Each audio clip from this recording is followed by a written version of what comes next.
Bueno, la semana anterior estuvimos viendo la entrada triunfal de Jesús a Jerusalén, en donde las multitudes estaban recibiéndolo como un rey. Ponían sus mantos y ponían ramas en la calle, haciéndole un paso real, un camino real, y estaban alabándolo y diciéndole: Hosana al Hijo de David, Hosana en las alturas. Pero todo esto cambió conforme fueron pasando los días, ¿verdad? Esta multitud estaba expectando de que Jesús fuera un libertador político, que los librara de la opresión del Imperio Romano. Esa era la imagen y la expectativa que ellos tenían del Mesías. Pero entonces, conforme fueron pasando los días, durante esa semana, Jesús comenzó a enseñar en el templo a través de parábolas acerca del reino de los cielos. ¿Quién entra y quién no? Comenzó a enseñar a través de esas parábolas acerca de quiénes tienen entrada al reino de los cielos, quiénes no la tienen. Y conforme iba avanzando en sus enseñanzas, los fariseos y los sacerdotes se vieron confrontados y esto los disgustó. Y en lugar de recibir su palabra y las obras que él estaba haciendo, más bien buscaron cómo poder matarle. Durante esta semana también Jesús tomó tiempo exclusivo para pasar tiempo especial con sus discípulos, para prepararlos antes de su partida, para darles a conocer de que Él va a resucitar al tercer día. También para anunciarles de que hay uno de ellos que lo va a entregar. Y durante ese tiempo también tuvieron una cena especial para celebrar la Pascua, en donde Él les anunció su muerte, en donde Él lavó sus pies en simbolismo de servicio, de humildad y el amor que debían de tener uno con el otro.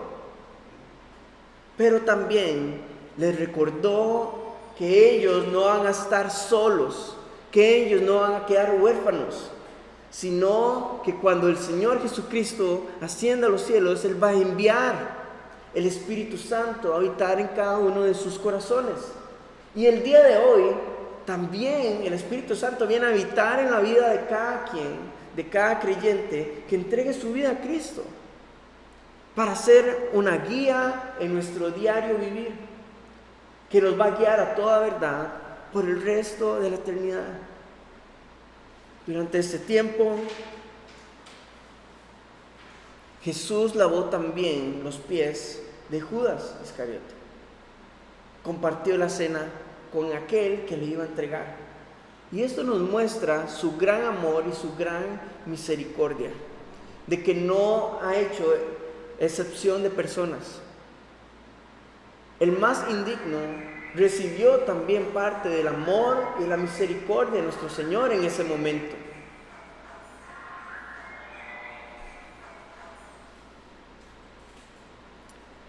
Luego de esta cena, Judas, recordamos, por 30 piezas de plata, el mismo valor que tenía un esclavo, él traicionó a Jesús.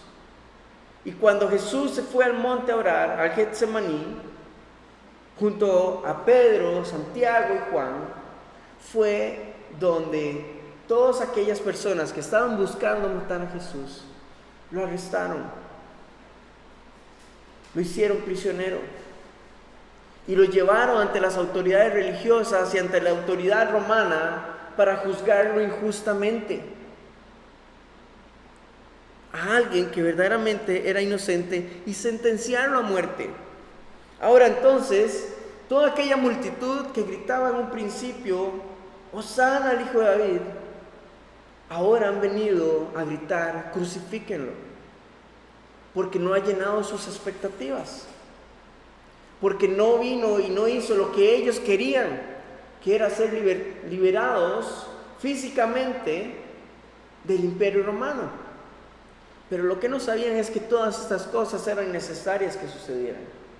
Primero, para afirmar las palabras que Dios había dado a través de los profetas, pero también no sabían el propósito que Jesús tenía con todo esto, que era verdaderamente liberarlos de la esclavitud del pecado, tanto a ellos como al resto de la humanidad. Y esto nos involucra y nos incluye a usted y a mí.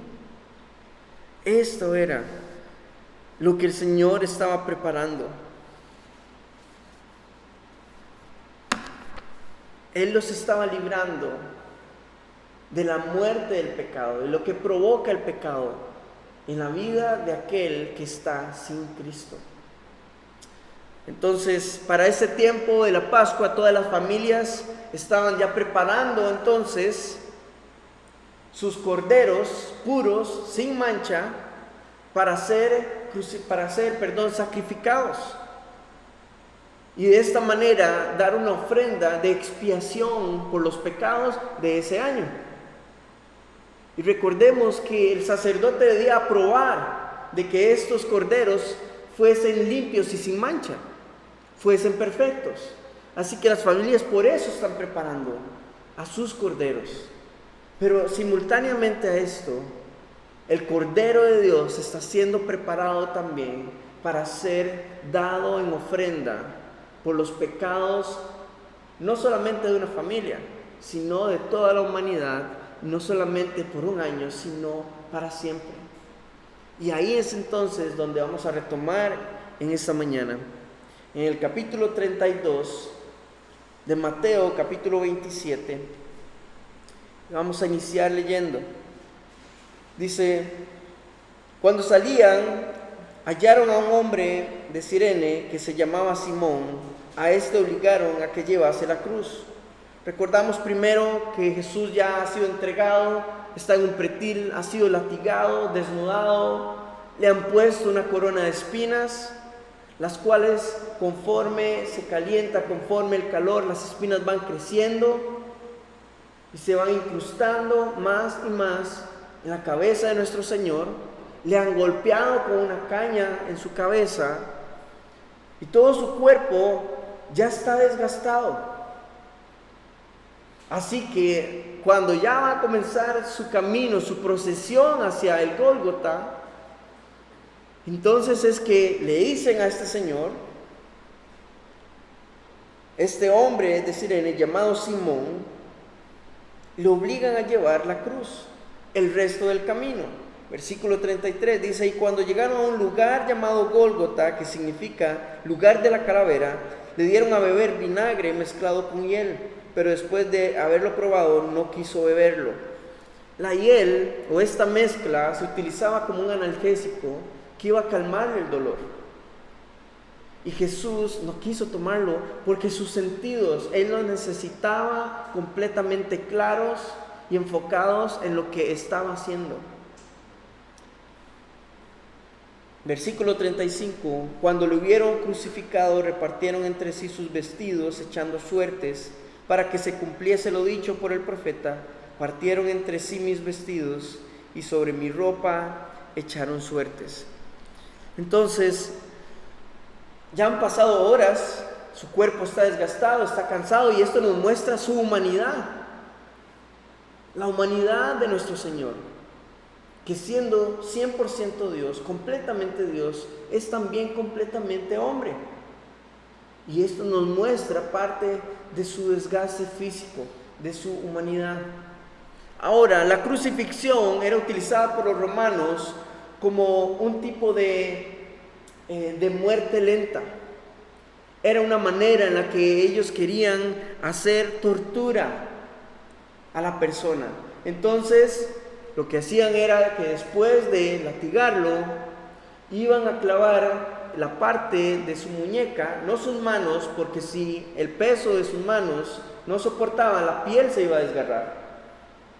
Entonces clavaban a la altura de su muñeca, también sus pies uno sobre otro a la altura del talón, clavaban sus pies para que la única manera en la que esta persona pudiese estar era en esta posición. Y entonces todo el peso de su cuerpo iba a comenzar a asfixiar y apretar sus pulmones poco a poco. La única manera en la que la persona iba a poder tomar aire era levantándose un poco, tomando una bocanada de aire y luego otra vez volver a su posición. Parte de esto es que la persona podía durar horas ahí. Así que los romanos lo que estaban haciendo era comenzando a quebrar las piernas de las personas que estaban ahí crucificadas para que no tuvieran oportunidad de levantarse a tomar aire. Entonces su asfixia fuese más rápido y su muerte más pronta. Pero cuando llegaron a hacerlo a nuestro Señor Jesucristo, no tuvieron necesidad de hacerlo porque Él ya había muerto. Y con esto se cumplía también otra de las profecías en Isaías, donde nos dice que ninguno de sus huesos fue quebrantado. Esa es la manera en la que ellos hacían esta tortura. Ahora, continuamos leyendo, dice versículo 36, y sentados le aguardaban allí y pusieron sobre su cabeza su causa escrita: este es Jesús, el Rey de los judíos. Entonces crucificaron con él a 2 ladrones, uno a la derecha y otro a la izquierda. Y los que pasaban le injuriaban, meneando la cabeza y diciendo: tú que derribas el templo y en 3 días lo reedificas, sálvate a ti mismo. Si eres hijo de Dios, desciende de la cruz. De esta manera también los principales sacerdotes, escarneciéndole con los escribas y los fariseos y los ancianos, decían: a otro salvó y a sí mismo no puede salvar, a sí mismo no se puede salvar. Si es el Rey de Israel, descienda ahora de la cruz y creeremos en él. Y es curioso porque ellos nunca pudieron comprender las palabras de Jesús. Nunca entendieron de que Jesús les hablaba siempre de cosas espirituales y no cosas físicas. De cuando Él les habló acerca del templo, Él no estaba diciendo que iba a destruir el templo físico, sino que estaba hablando de su cuerpo, lo cual ellos están destruyendo, pero que en 3 días lo iba a levantar. O sea que Él iba a resucitar.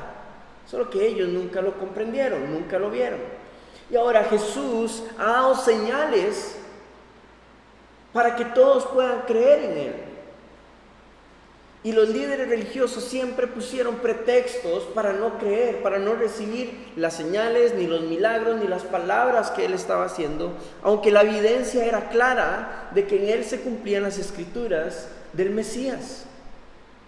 Pero fue por causa de su orgullo y la dureza de su corazón que no quisieron aceptarlo, que no quisieron reconocer como su verdadero libertador, ese libertador espiritual. Ellos no quisieron hacerlo.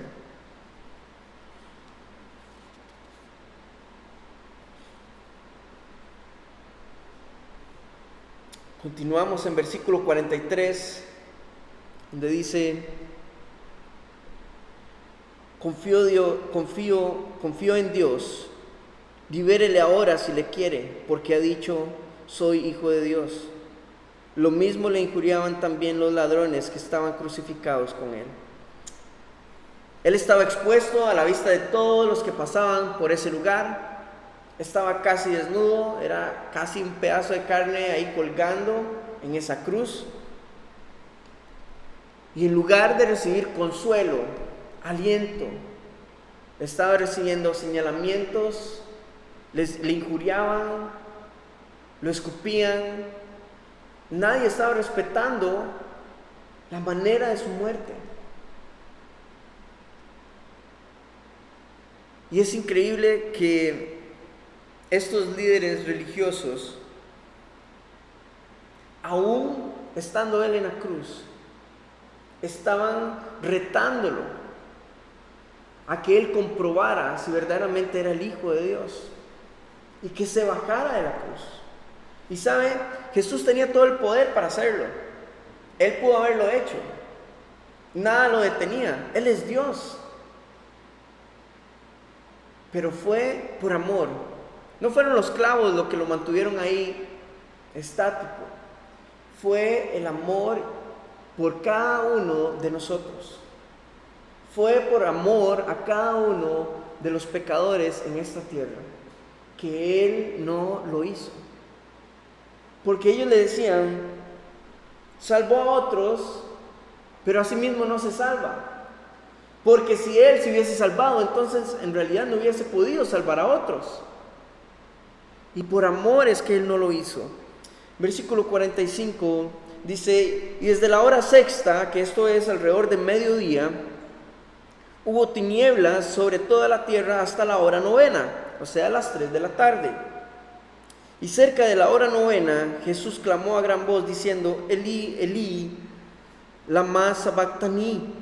Esto es, Dios mío, ¿por qué me has desamparado? Y algunos de los que estaban allí decían al oírlo, a Elías llama a este. Y al instante, corriendo uno de ellos, tomó una esponja y la empapó de vinagre, poniéndola en una caña, le dio de beber. Pero los otros decían, deja, vemos si viene Elías a librarle. Ellos están completamente en otra sintonía. Ellos no entienden lo que está sucediendo. Un eclipse dura, si acaso, unos minutos, ¿verdad? Así que no hay probabilidad de que haya sido un eclipse para ese tiempo. Era inusual que durante 3 horas la oscuridad reinara sobre todo aquel lugar. Lo que ellos no estaban viendo es que la naturaleza misma estaba anunciando lo que estaba sucediendo y lo que estaba por suceder. Las tinieblas de este mundo están tratando de apagar la luz de esperanza que vino a esta tierra para dar salvación a los hombres. Pero como dice en Juan capítulo 1, las tinieblas no prevalecieron contra ella. En este momento, lo que estaba ocurriendo era una transacción divina, una transacción espiritual. Cuando Jesús está clamando, Dios mío, ¿por qué me has desamparado? Podríamos estar viendo el peso de la condenación y de la ira de Dios sobre él. Su mayor sufrimiento en este momento no es su cuerpo, es la separación que está teniendo de su Padre, porque Dios es santo y no hay pecado en él, y él detesta, odia el pecado, por lo que no podía tener ese contacto directo con Jesús, con su Hijo, porque él estaba llevando sobre sí mismo toda la carga del pecado, y este fue su mayor sufrimiento, el haberse visto separado del Padre. En este momento lo que estaba sucediendo, él estaba presentándose a sí mismo como una ofrenda de sacrificio y estaba esperando de que esta ofrenda fuese aceptada por Dios, por el Padre. Esto era lo que estaba sucediendo y los presentes no tenían ni la menor idea de lo que pasaba.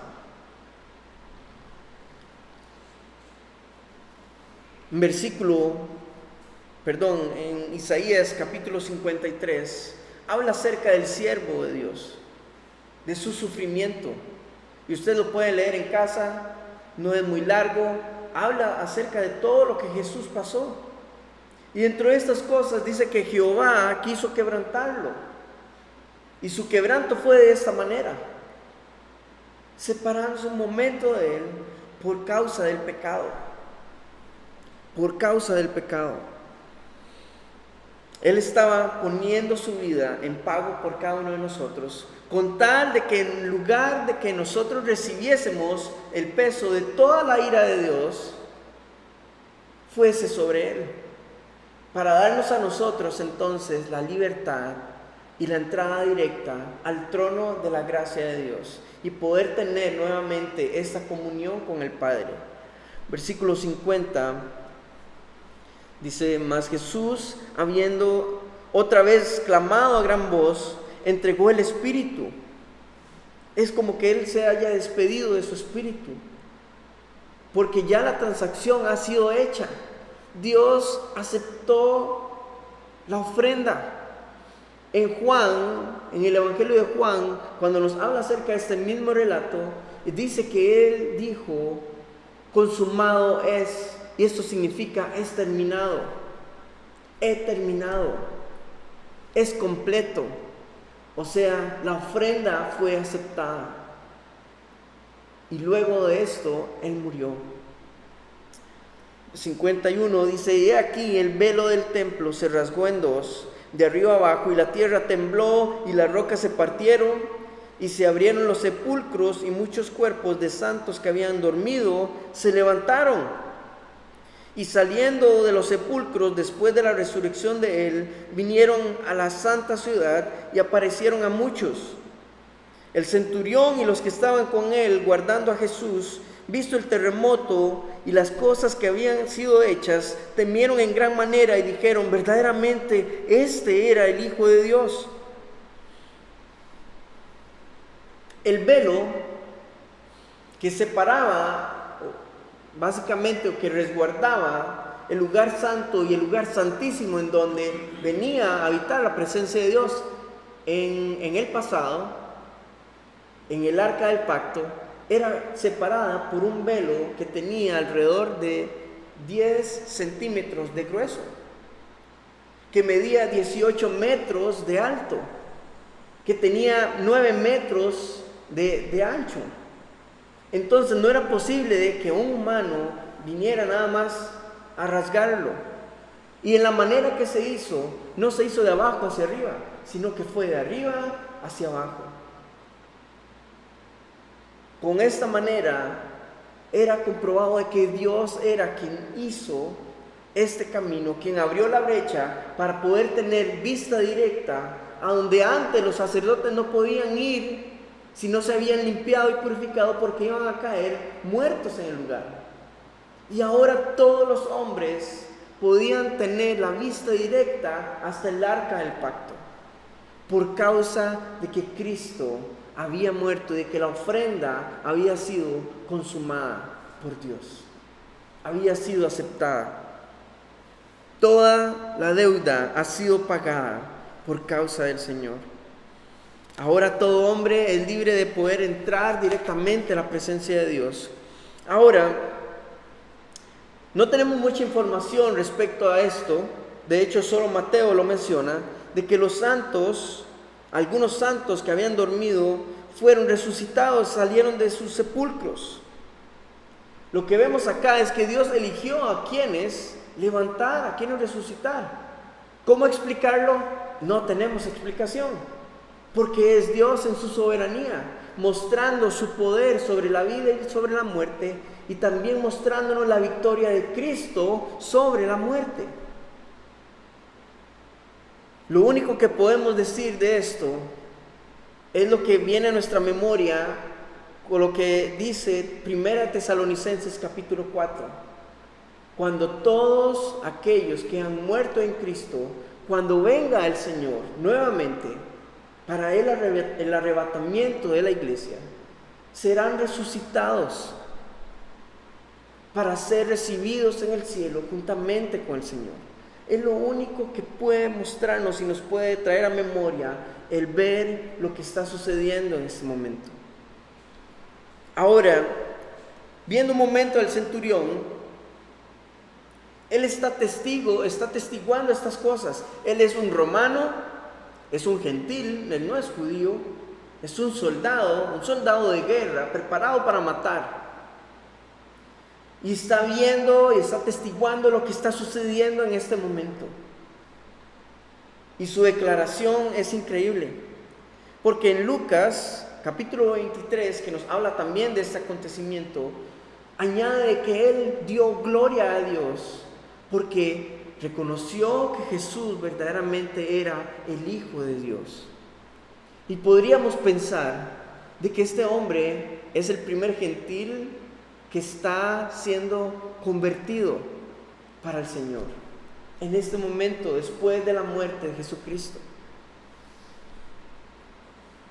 Versículo 55 dice: estaban allí muchas mujeres mirando de lejos, las cuales habían seguido a Jesús desde Galilea, sirviéndole, entre las cuales estaban María Magdalena, María la madre de Jacobo y de José, y la madre de los hijos de Zebedeo.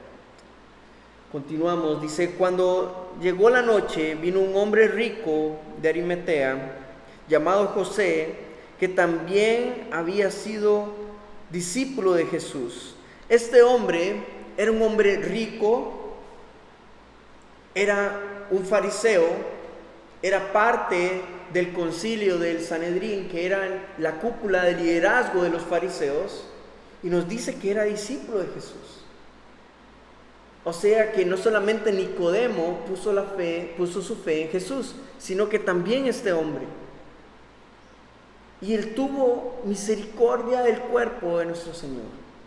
Porque vamos a continuar leyendo en el 58. Dice, este fue a Pilato y pidió el cuerpo de Jesús. Entonces Pilato mandó que se le diese el cuerpo. Y tomando el cuerpo, José el cuerpo, lo envolvió en una sábana limpia y lo puso en su sepulcro nuevo que había labrado en la peña. Y después de hacer rodar una gran piedra a la entrada del sepulcro, se fue. Estos sepulcros, aparte de que eran nuevos, no eran muy...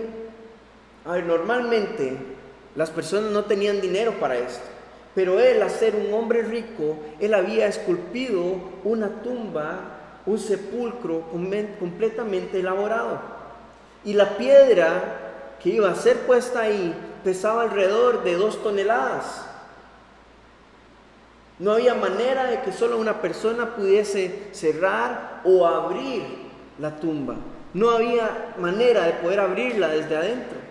Esto quedaba sellado completamente. Ahora, con esto, también en el capítulo 53 de Isaías, dice que con los ricos fue en su muerte. O sea que él fue enterrado junto a los ricos.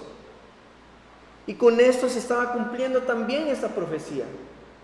Al Jesús ser puesto en esta tumba de un hombre rico. Sigue diciendo, versículo 61, y estaban allí María Magdalena y la otra María sentadas delante del sepulcro. 62. Al día siguiente, que es después de la preparación, se reunieron los principales sacerdotes y los fariseos ante Pilato diciendo, Señor, nos acordamos que aquel engañador dijo, viviendo aún, después de 3 días resucitaré. Manda pues que se asegure el sepulcro hasta el 3er día, no sea que vengan sus discípulos de noche y lo hurten y digan al pueblo, resucitó entre los muertos, y será el postrer error peor que el primero. Es increíble que estas personas estén pensando esto, porque ni tan siquiera los discípulos estaban anuentes de que si su maestro, si Jesús iba a resucitar. Básicamente los fariseos creían más de que Jesús pudiese resucitar que sus discípulos. Ahora, los discípulos se habían ido. Pedro, que era uno de los mayores, de los más cercanos a Jesús, lo había negado. Ellos estaban aterrorizados, temiendo por sus vidas. Así que no era posible de que ellos vinieran a buscar el cuerpo de Jesús. Entonces estos fariseos buscan cómo poder asegurar la tumba. Ahora Pilato los consiente, porque Pilato les dijo en el versículo 65, ahí tienes una guardia, id aseguradlo como sabéis. Entonces ellos fueron y aseguraron el sepulcro, sellando la piedra y poniendo la guardia. La guardia era un batallón de al menos entre 10 a 16 soldados. ¿Usted sabe qué es poner de 10 a 16 soldados a resguardar una tumba? Cuando ellos vienen a sellar la tumba, era el sello probablemente del Imperio Romano. Si este sello, lo cual cubría cierta parte de la tumba, ellos ponían un cordón alrededor de esta piedra y marcaban la cerradura o la parte, digamos, de una de las rendijas para que no hubiese cómo poder abrirla. Y si alguien la abría, iba a ser evidente cuando este sello que era un poco de cera con el sello del Imperio Romano, se quebraba, entonces iba a haber consecuencias de muerte para la persona que lo hiciera. Entonces, estos fariseos parecen que están satisfechos. Tienen la guardia, tienen el sello, ya. Cualquier cosa que si este hombre resucita verdaderamente, no va a tener cómo poder comprobarlo nadie. Ahora, ¿cómo podríamos imaginarnos si los discípulos están aterrados venir a tratar de luchar contra hombres expertos para matar? No tiene sentido. Y esta piedra no podía ser removida desde adentro. Se ocupaban muchos hombres para poder moverla, solamente desde afuera. Pero vamos a ver lo que pasa. Vamos a ver lo que sucede. Porque estos hombres parece que están temiendo del poder resucitador de nuestro Señor. Ellos probablemente saben, y hay alguna inquietud en sus corazones que les dice: vamos mejor a asegurarnos de que este hombre no vaya a salir. Quieren retenerlo de alguna manera. Al igual saben de que hoy en día muchas personas quieren negar a Jesús. Quieren negar su vida, quieren negar su muerte, su resurrección. Y están viendo cómo poder retener de alguna manera y negarlo de alguna manera. Pero saben, no solamente la palabra de Dios nos da la razón, la historia lo hace.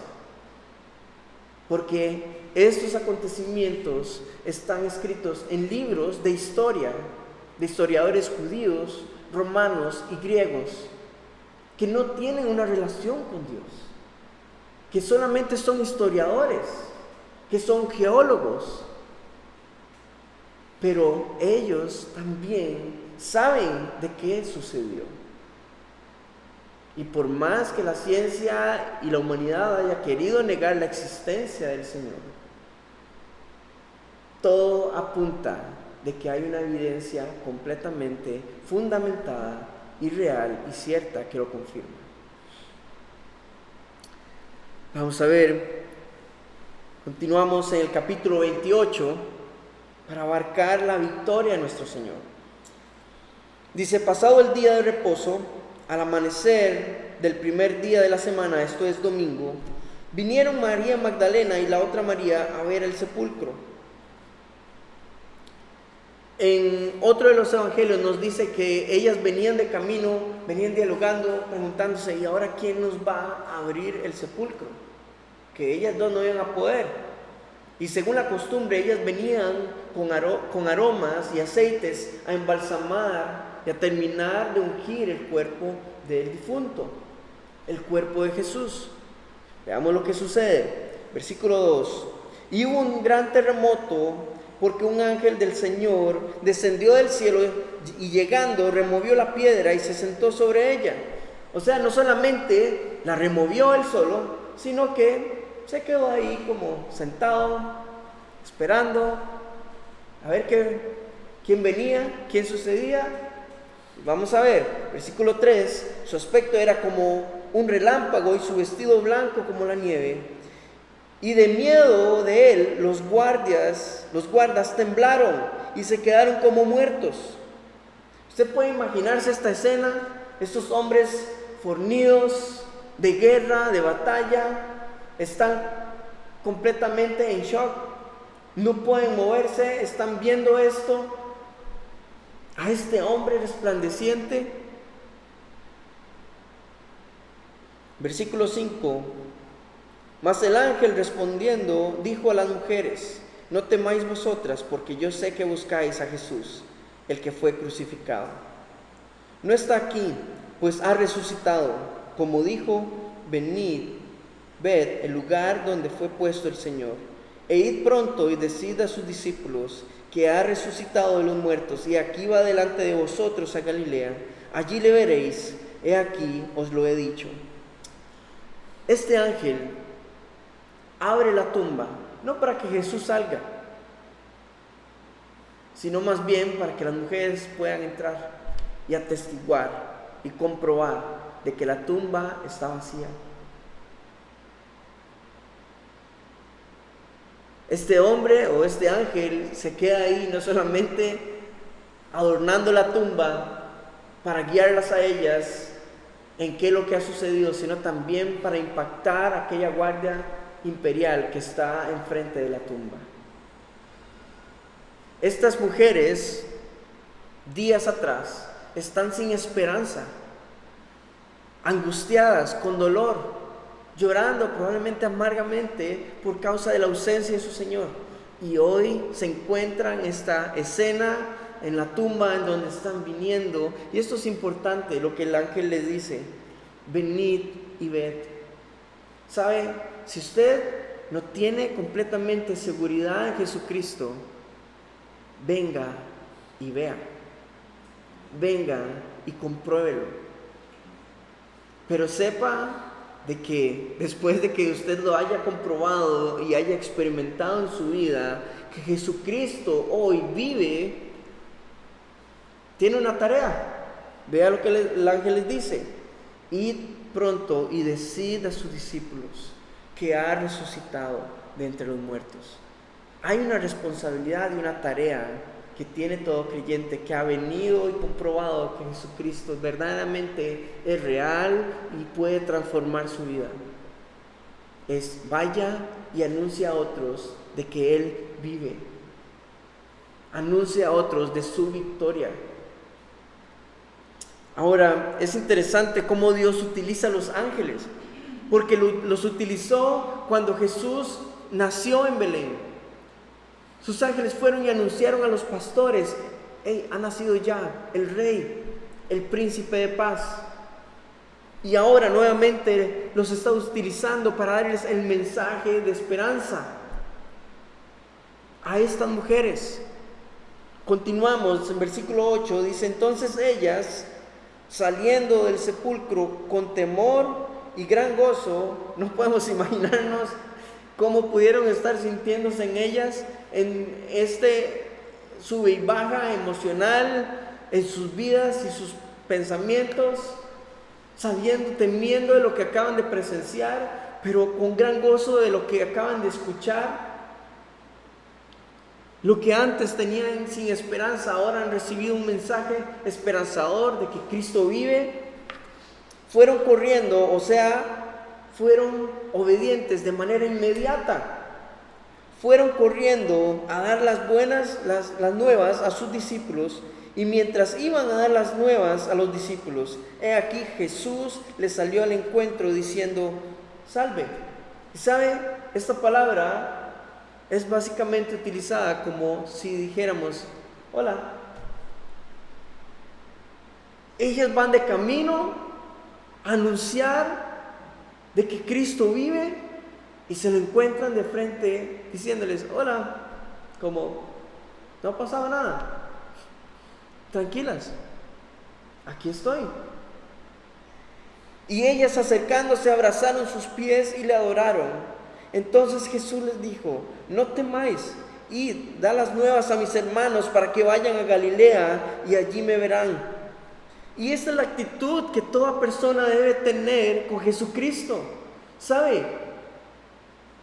Cuando Él viene a encontrarse cara a cara con nosotros, esta es la actitud que debemos de tener: correr hacia Él, derramando nuestra vida y nuestro corazón completamente por lo que Él ha hecho.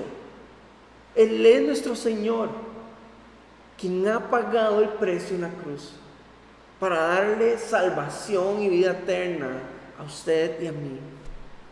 Y esta es la actitud de adoración que deberíamos de tener, con entendimiento y sabiendo lo que esto representa ahora para nuestras vidas. Versículo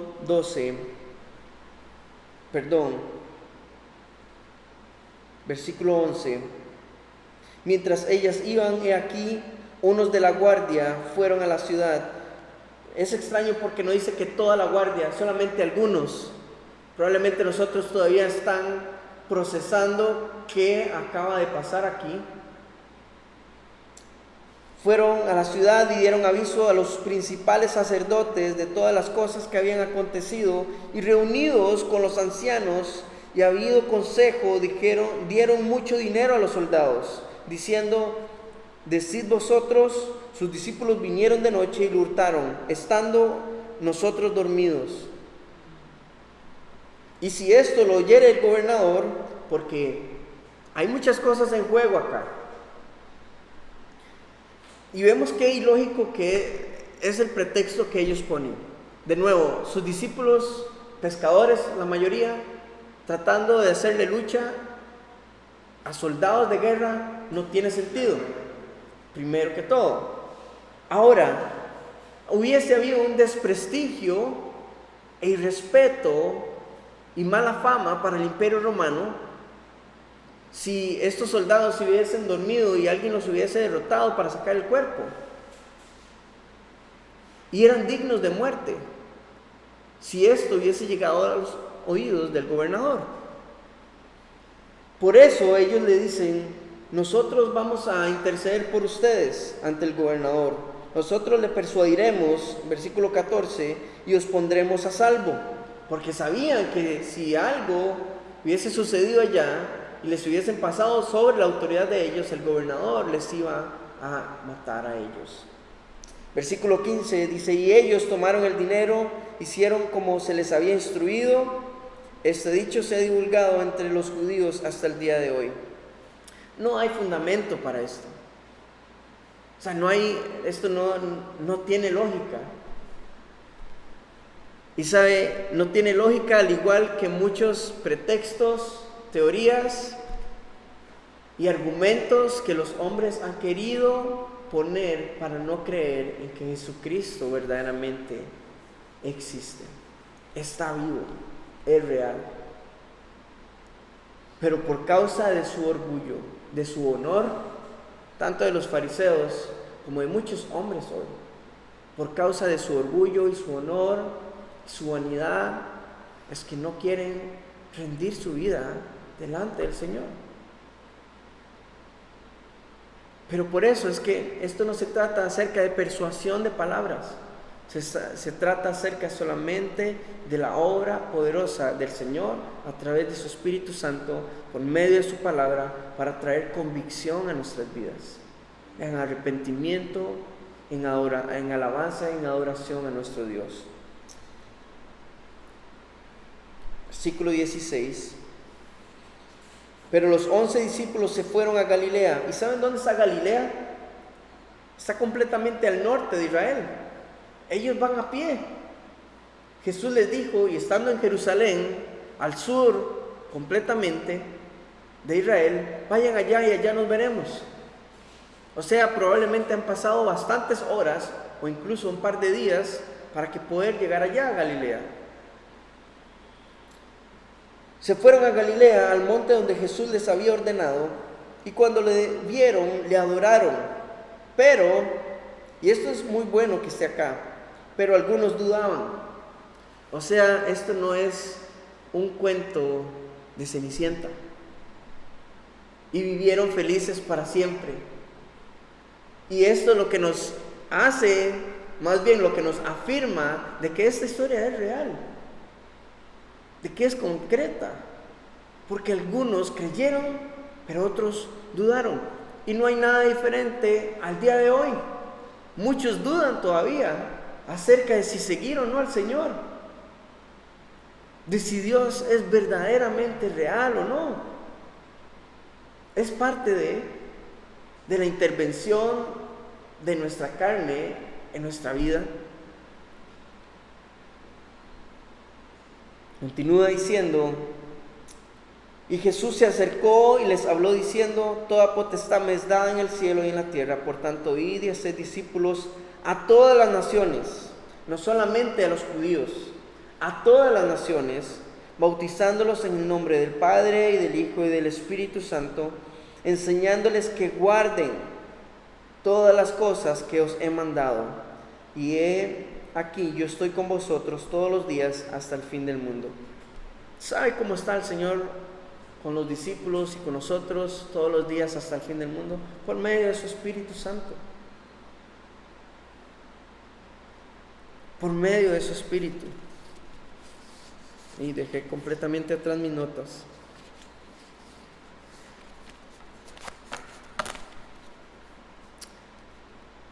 De nuevo, esto nos habla acerca de una realidad que hay en nuestra iglesia, o en la iglesia en general hoy. Muchos dudan de si seguir o no al Señor. Muchos por falta y porque no quieren adquirir un compromiso con el Señor. Pero lo impactante de todo esto es que Él vive, ¿sabe? Y es lo que conmemoramos esta semana. El sacrificio de Jesús, su muerte, pero también su resurrección, su conquista, su victoria. Y esa victoria nos la da a usted y a mí también, para que usted y yo podamos tener también victoria sobre la muerte, no física solamente, sino sobre la muerte que produce el pecado en nuestras vidas. Y nos da esperanza. Si Cristo no hubiese resucitado, hubiese sido muy distinto la historia. Pero Él resucitó y esto nos da esperanza de que hay una vida eterna por venir, en donde seremos resucitados, donde seremos recibidos en su gloria, para vivir para siempre con Él, para vivir por siempre con Él. Lo más importante de todo esto no es los que dudaron, sino más bien los que no dudaron, porque gracias a los que no dudaron fueron escritos el libro de los 4 evangelios, Hechos y cada una de las cartas del Nuevo Testamento, por los que no dudaron. Y gracias a eso es que usted y yo hoy tenemos y podemos constatar y afirmar de que Jesucristo verdaderamente vive. Y ahora hay una responsabilidad adquirida, como les decía antes. Sus discípulos estaban encargados no de ir y que hubiesen muchos convertidos solamente, sino de ir y enseñar a aquellos nuevos en la fe cómo vivir su salvación. Porque en Cristo no es solamente acerca de que sí, soy salvo y ya. El Señor quiere discípulos. Quiere que usted y yo seamos discípulos de Él. Esto no quiere decir de que usted ahora va a ser también un pastor o va a ser encargado de tal ministerio. No.